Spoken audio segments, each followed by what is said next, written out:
Hello student, welcome back to the channel Akhil career code.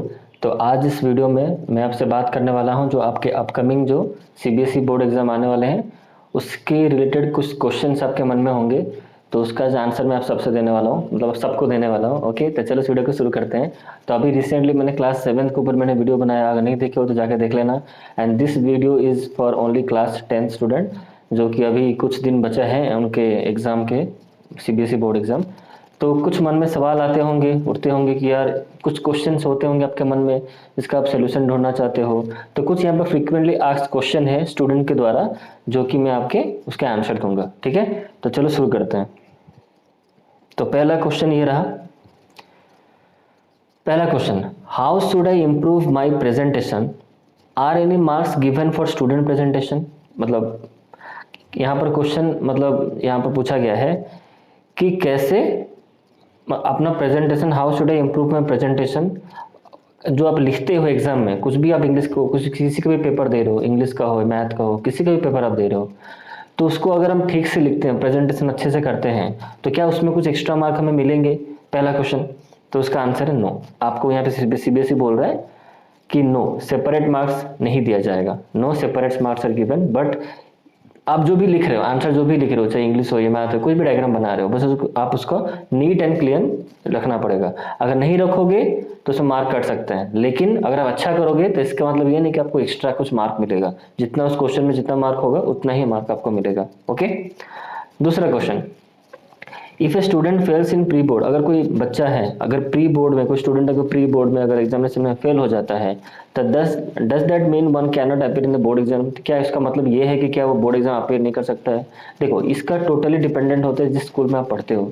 जिस school में आप पढ़ते हो, अगर उसमें प्री बोर्ड आप अगर फेल हो जाते हो तो वो स्कूल पे टोटल डिपेंड करेगा कि वो आपको अलाउ कर रहा है कि नहीं। पर मैक्सिमम ऐसे अलाउ कर देते हैं, ऐसा नहीं कि आपको कोई मतलब मना कर देगा बोर्ड एग्जाम मत दो। आपको एक्स्ट्रा क्लासेस स्कूल द्वारा कंडक्ट कराई जाएगी, अगर आपको वीक हो किस सब्जेक्ट में आपका कम मार्क रहा, ठीक है, तो वो स्कूल पे डिपेंड करता है।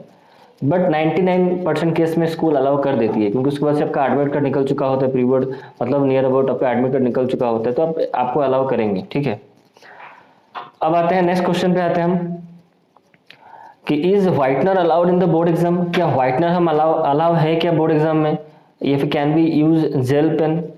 पहला चीज, इसमें दो क्वेश्चन इंक्लूड है एक ही साथ में। यहाँ बोल रहे हैं कि व्हाइटनर अलाउ है क्या बोर्ड एग्जाम में, तो सीबीएसई बोल रहे हैं नो, आप व्हाइटनर यूज नहीं कर सकते और परमिटेड भी नहीं है, आप लेके भी नहीं जा सकते व्हाइटनर। ठीक है, बट आप yes we can use blue and royal blue ink आप यूज कर सकते हो। ओके, फिर उसके बाद next, how can I reappear in the board examination.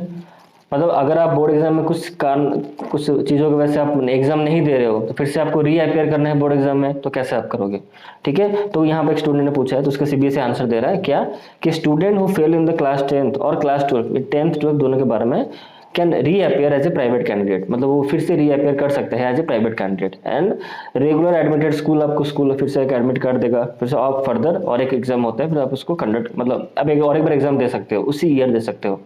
ठीक है, ये रहा। नेक्स्ट क्वेश्चन पे चलते हैं अब। ओके, अब यहाँ पे नेक्स्ट क्वेश्चन है, do examiner deduct marks for exceeding the word limit and spelling mistake. क्या एग्जामिनर, अगर आप कुछ एक वर्ड लिमिट कुछ गिवन है, मान लो ऐसे है या राइटिंग है, कुछ भी है, वर्ड लिमिट गिवन है, अगर आप कुछ एक्सीड कर देते हो तो क्या एग्जामिनर आपका मार्क काट सकता है क्या?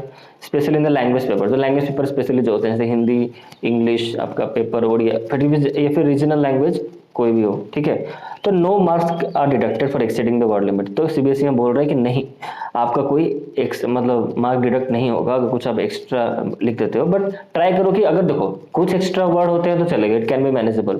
बट अगर ज्यादा होता है तो आपका वैसे भी टाइम वेस्ट होगा, अब क्यों इतना वर्ड ज्यादा लिखोगे? पॉइंट टू पॉइंट लिखो, जितना वर्ड लिमिट बोल रहा है उससे अगर थोड़ा सा भी एक्सीड करता है तो चलेगा, ज्यादा नहीं करना चाहिए। ऐसा नहीं कि 100 वर्ड या 200 वर्ड में बोला है, आप अगर लिख दो 600 वर्ड 700 वर्ड, तो वो बेकार बेकार में आपका टाइम भी कंज्यूम करेगा, और अगर टाइमली जो पेपर है 3 आवर्स का, आप खत्म नहीं कर पाओगे। ठीक है, और खास करके लैंग्वेज पेपर में टाइम बहुत, मतलब पता नहीं चलता कब टाइम भाग जाता है, तो क्यों बेकार में हम वर्ड लिमिट एक्सीड लगे। अगर कोई लिखते हो तो कोई इशू नहीं है, मार्क नहीं कटेगा। अब जो उसी क्वेश्चन में और एक सवाल था कि स्पेलिंग मिस्टेक पे कटेगा कि नहीं, तो वो कट सकते हैं। स्पेलिंग मिस्टेक करोगे तो मार्क डिडक्ट होगा, वो एग्जामिनर का वो मतलब हक है, वो काट सकता है, सीबीएसई काट सकता है। अच्छा, ये हो गया।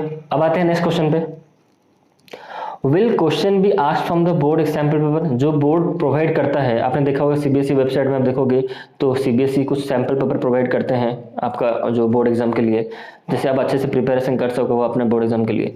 तो क्या उससे सवाल आएंगे डायरेक्टली? देखो यहाँ पर सीबीएसई बोल रहा है कि देखो sample question paper helps you to know the design. Sample question paper इसलिए तैयार किया जाता है, इसलिए सीबीएसई अपने वेबसाइट पर अपलोड करती है ताकि आप क्वेश्चन का पैटर्न जान सको, किस तरह से क्वेश्चन आएंगे। इसका मतलब ये नहीं कि उसके अंदर से डायरेक्टली क्वेश्चन आपके आ सकते हैं, ऐसा नहीं है। सीबीएसई मना कर रहा है कि उसी टाइप का उसी पैटर्न में क्वेश्चन आपके आएंगे। क्वेश्चन इन द एग्जामिनेशन में be from in apart from the syllabus, इसीलिए सिलेबस में कहीं से भी वो पूछ सकता है। तो जो भी सीबीएसई जो प्रिस्क्राइब्ड सिलेबस जो भी आपका सीबीएसई दिया है उसका सब पढ़ के जाओ, ऐसा नहीं कि जितना सैंपल पर कर लिया और जाके एग्जाम दे दिया, नो वैसा नहीं करना है। So prepare थ्रूली from the entire syllabus, सबको एंटायर सिलेबस अच्छे से प्रिपेयर होना है सीबीएसई का जो भी है, ठीक है। यहाँ ये सब खत्म हो गया। अब नेक्स्ट क्वेश्चन आते हैं, ठीक है। Is it compulsory to write the answer in the same sequence in the question paper? क्या ये कंपल्सरी है कि जिस सीक्वेंस में, मतलब जो 1 2 3 सेक्शन ए सेक्शन बी जो भी आपका सीक्वेंस है किसी उसी ऑर्डर में लिखना है? ये क्वेश्चन काफी बच्चों का दिमाग में होता होगा। No, you may attempt those question in the beginning which you know best. यहाँ पर सीबीएसई बोल रहा है जो क्वेश्चन आपको सही लग रहा है, जो आपको लगता है कि इस क्वेश्चन ये वाले सेक्शन में आप बेस्ट हो, तो उसको आप पहले अटेंड करो, कोई इशू नहीं है। Make sure that you write correct answer to each question, ये श्योर करो कि आप जो भी लिख रहे हो सही आंसर। ऐसा नहीं कि क्वेश्चन नंबर 3 का जो क्वेश्चन पूछा गया उसको आप नंबर 4 में लगा के लिख दोगे।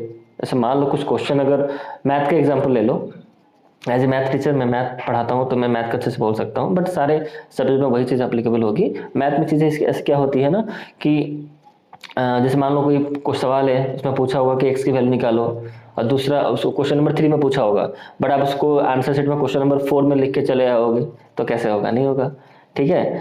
तो वहाँ मार्क कटेंगे, चाहे आप मैथ का पेपर देते हो या फिर किसी का पेपर देते हो। क्लियर है? अच्छा, और यहाँ पर नेक्स्ट क्वेश्चन आते हैं, is extra seat provided in the exam for the writing answer? Extra seat क्या प्रोवाइड किए जाते हैं? देखो जो बुकलेट आता है आपका, सीबीएसई जो इशू करता है बुकलेट, उसमें 90% केस में सब खत्म हो जाता है, मतलब उसके अंदर ही आपका सब हो जाएगा, ठीक है। एक बुकलेट आएगा उसके अंदर बहुत सारे पेजेस होंगे, ठीक है, उसके अंदर ही सारा मतलब खत्म हो जाते हैं। बट तभी भी आपको अगर एडिशनल चाहिए तो यस, सीबीएसई आपको प्रोवाइड करेगा, yes you will get the extra seat for writing the answers. Okay, next question, should one right the answer in the own language? क्या अपने ओन लैंग्वेज में लिख सकता है क्या? The answer should be correctly content is, देखो जो word में पूछा आप जिस मीडियम में आप दे सकते हो, सीबीएसई आपका जैसे 2 मीडियम है, इंग्लिश और हिंदी, तो पहले आपको स्टार्टिंग में जो आंसर शीट जो मिलेगा आपको, उसमें आपको मेंशन किया होगा कि आपको किस मीडियम में देना चाहते हो, हिंदी इंग्लिश।